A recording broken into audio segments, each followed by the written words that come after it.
Welcome to another video update from The Big Book of HR. Hi, I'm Cornelia Gamlin, and this is Barbara Mitchell. We wrote The Big Book of HR, a great resource for small business owners. Please join us as we talk about the 9 must-haves for small business success. The 9 must-haves for small business success, based on the Big Book of HR by Cornelia Gamlin and Barbara Mitchell.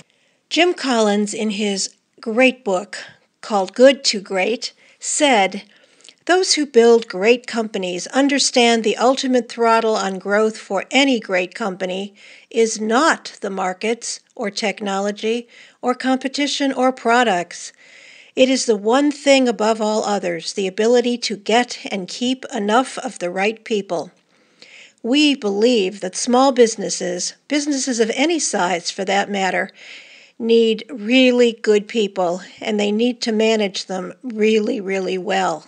First of the 9 is your corporate culture. Why is culture important? It sets the tone for everything you do and everything you stand for. Leaders matter in any organization, but especially in small to mid-size organizations because you are so visible. You need to know your culture, hire for your culture, and manage for your culture.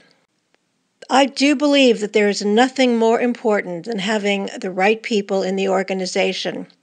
We mentioned Jim Collins a moment ago. In his book, Good to Great, he talks about having the right people on the bus in the right seats. And that is such a key for success for businesses of any size. So you need to know your culture. You need to train your employees to interview so they know what they're looking for. You need to have clearly written job descriptions so that your managers who are hiring know what it is that makes someone successful. And you need to follow procedures such as checking references to be sure that you bring in the right people. Once you have those folks, how do you bring them into your organization? You really need to have a very well-crafted assimilation strategy and know what you're going to do before they arrive. And there's a wonderful time between when you hire the person and when they start. Golden opportunity to reinforce how glad you are that they've accepted your offer. You need to be sure that your organization is ready for them. Have you ever started a job and when you arrive, they weren't ready for you? Your computer wasn't set up, your phone wasn't hooked up. Not a great way to start, so make sure that you are ready for your new hires and that you carefully plan out what you're going to do that week that they get started.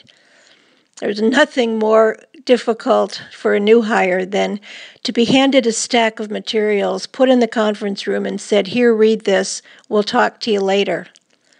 Make sure that you've got a plan to meet with them, take them to lunch, introduce them around the office, and make sure they know how glad you are that they have joined you. And then there's the issue of retaining and engaging, and those two are inextricably linked. We like to focus on why people stay rather than focus on why they leave your organization. If you know why your good people stay with you, you can build on those things that they say are the reasons that they stay.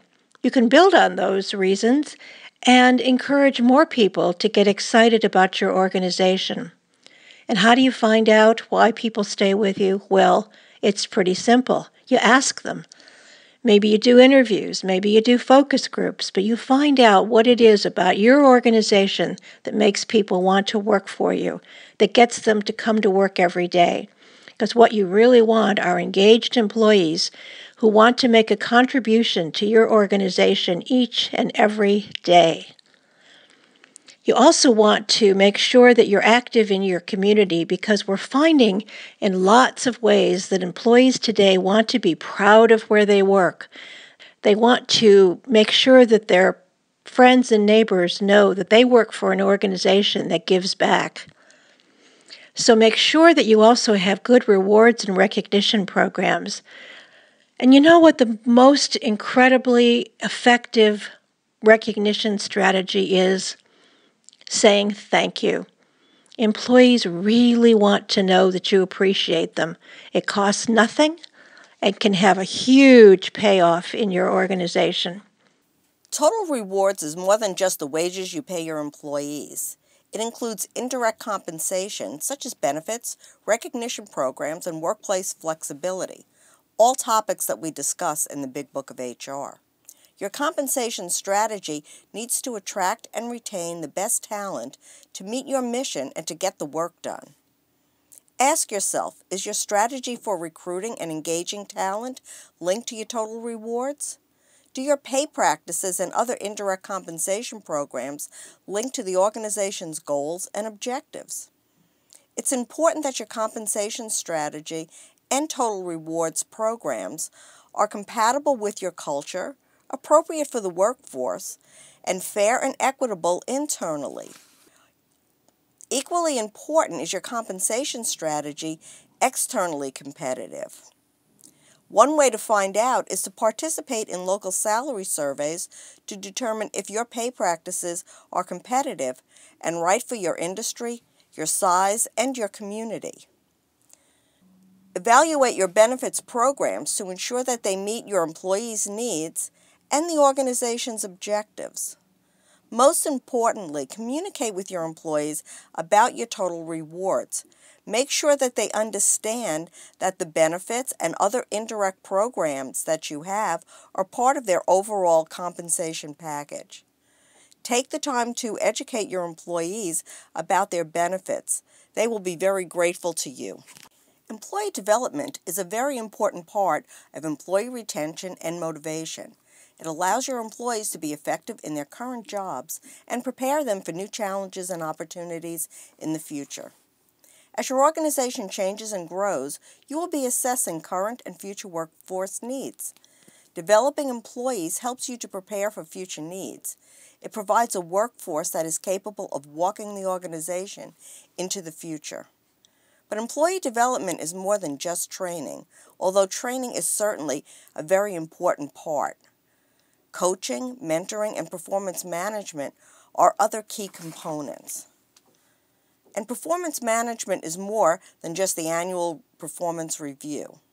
It's an ongoing process of planning, continual monitoring, and frequent feedback. All development programs must align with the organization's mission, goals, and objectives. And the individual employees' goals and objectives must align with the organization's. They are tightly connected. Using measurements, benchmarks, and metrics will help to assure this alignment is in place.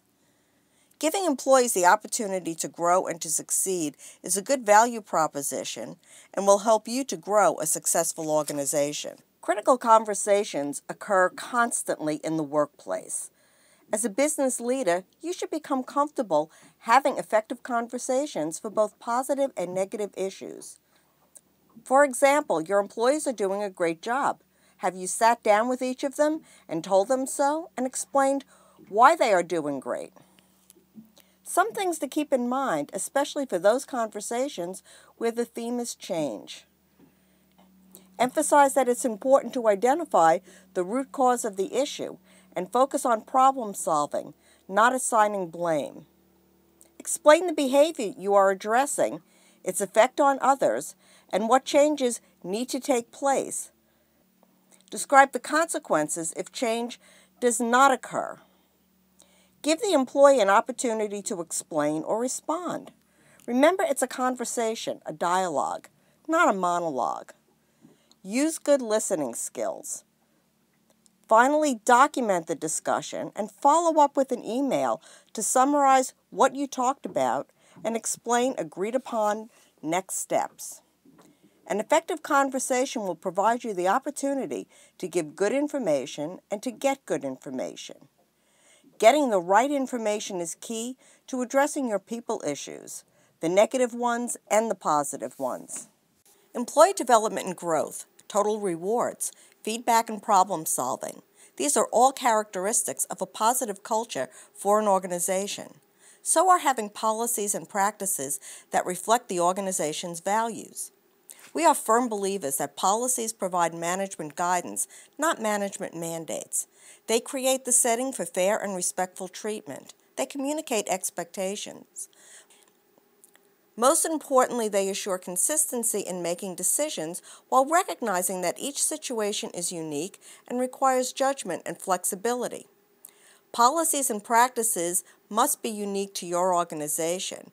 It's important to talk to other organizations in your community who are in the same industry and the same size as you before setting policies. But your policies have to meet the unique needs of your organization and your employees. While there are many respected sources where you can find sample policies, it's so critical that you do your own research and benchmarking. Communicating with employees is critical to positive employee relations.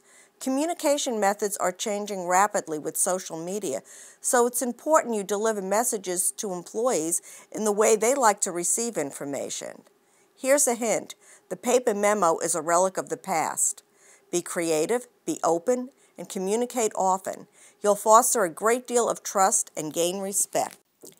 Even in a culture with positive employee relations, even when there are open, positive communications and effective dialogue, employment relationships end. An employee finds a new opportunity and chooses to leave. There's a reduction in force or layoff because of changing business or economic conditions. An employee is performing below the standards and expectations of the current position. An employee's behavior is not consistent with the organization's values and expectations. When the organization is initiating the termination, it's important to be fair and consistent. Consider how similar situations were handled in the past. Consider the individual's tenure and history. Consult with your policies, but don't forget to use some judgment. Keep other employees in mind. Good performers want to work with other good performers. The employee who can't or won't perform to standards may be discouraging other good team members who may decide to start looking. After a layoff, the employees who are left behind are also impacted. They are often asked to take on more responsibility. Regardless of the reason for the termination, even voluntary terminations, treat the employee with dignity and respect. Former employees may become future employees, or they may recommend people with great skills to meet your future talent needs. We'd like to leave you with a final thought. Jack Welch, former CEO of GE, said, "Great people, not great strategies, are what make it all work." We spent extraordinary time recruiting, training, developing, and rewarding the best. Our reach and our success would have been limited without the best people stretching to become better. It sounds like this is an excellent resource. Where can people find out more about the Big Book of HR? You can visit our website, www.bigbookofhr.com. On it, you'll be able to read our blog, which we post every week. We write about topics of interest to leaders and managers in organizations of all sizes. You can find us on Facebook and follow us on Twitter at Big Book of HR. The Big Book of HR is available from Amazon.com and Barnes & Noble. We hope that you'll order your copy soon.